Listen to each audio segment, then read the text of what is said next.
And so we would be behind the border wall right now.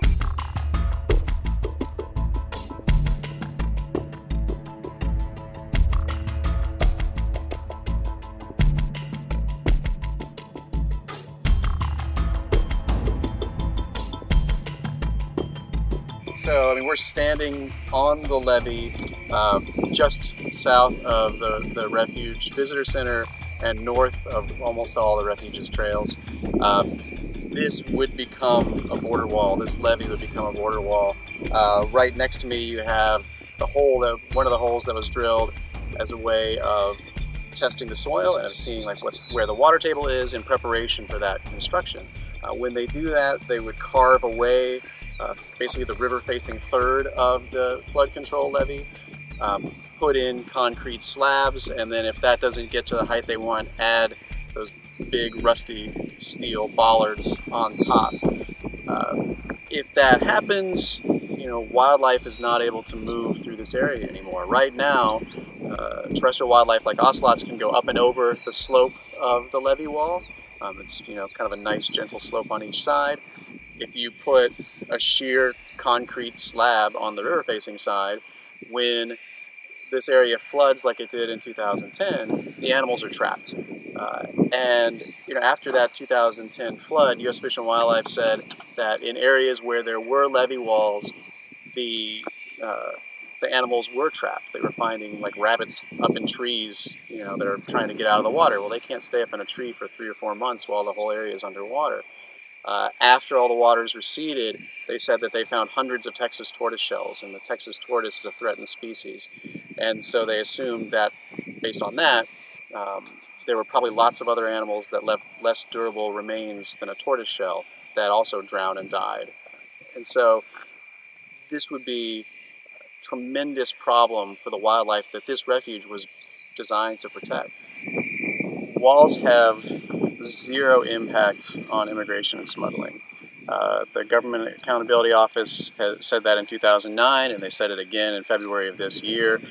They basically tried to get Customs and Border Protection to explain what impact walls have had, and Customs and Border Protection could not do it and still has not done it.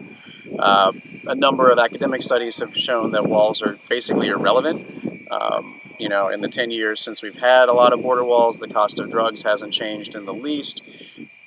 They do nothing. You know, they are completely useless. And if a wall goes up in Santa Ana, I mean, it's obvious that that's not being done for any tactical reason, because the Santa Ana wall would be 2.9 miles wide, but it's in the center of a 10-mile wide gap.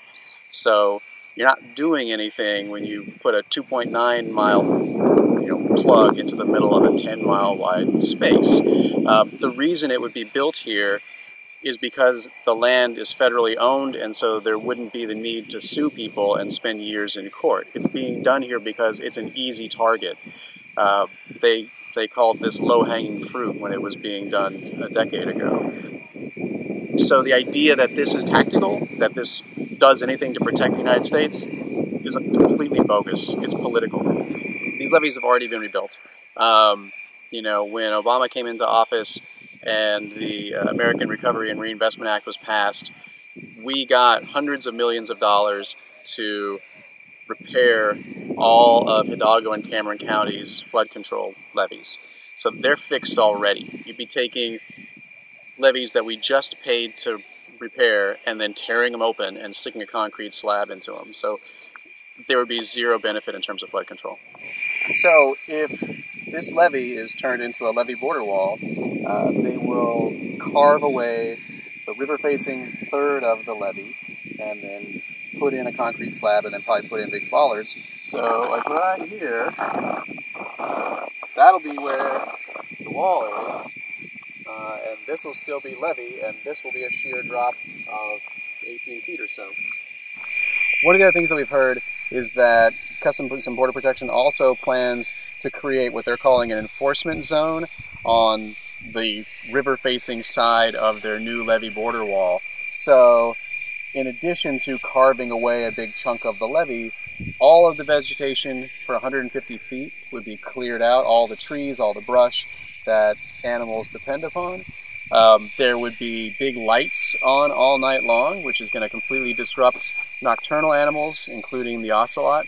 And then there'd be big camera towers and sensors, and they could potentially cut patrol roads through Santa Ana and other refuges.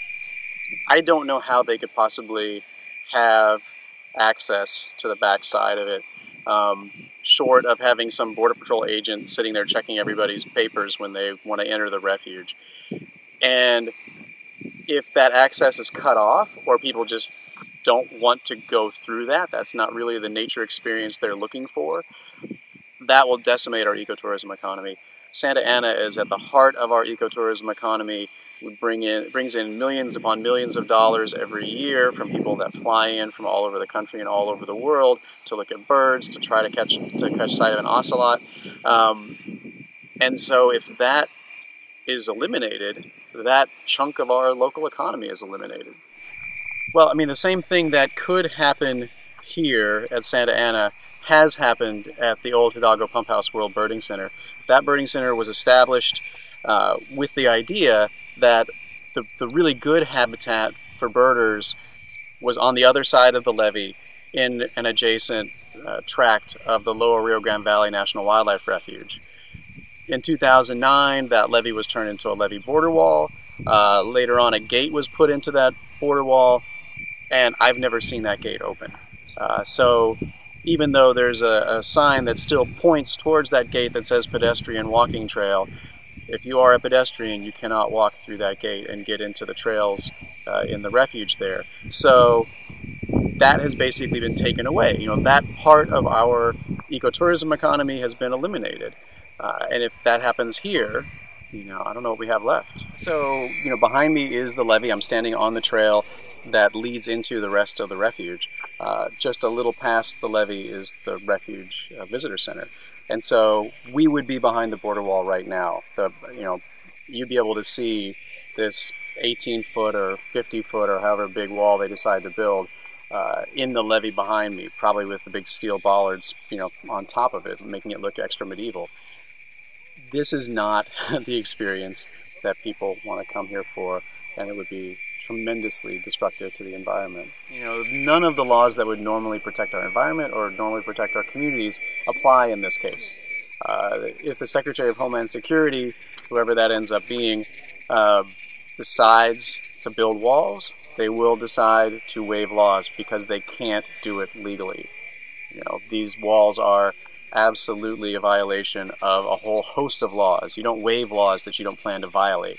And so I think it's clear that there will be a big waiver, and the protections that the rest of the country enjoys, we and our environment won't enjoy anymore.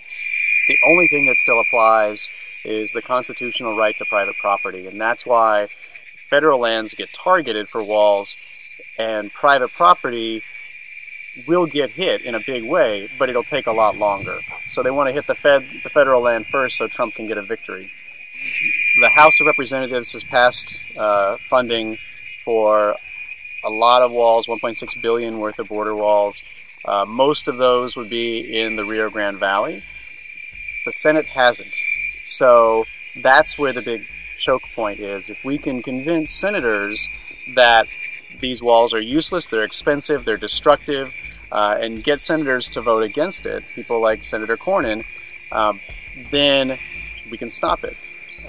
If the Senate approves funding for the walls, it's going to be very difficult to stop them. The example of the Hidalgo Pump House World Birding Center really calls into question whether or not people would have access to the refuge, and even if they promise that we will, whether that promise will be kept. You know, the promise was that the gate at Hidalgo Pump House would be open when Hidalgo Pump House was open. So during regular business hours, people could walk through that space and into the refuge. It's never open. So even if Customs and Border Protection promises that there will be access to Santa Ana, I would be very, very skeptical of such a promise, because I don't know how anybody could hold them to it. You know, if they cut off access, what's our recourse?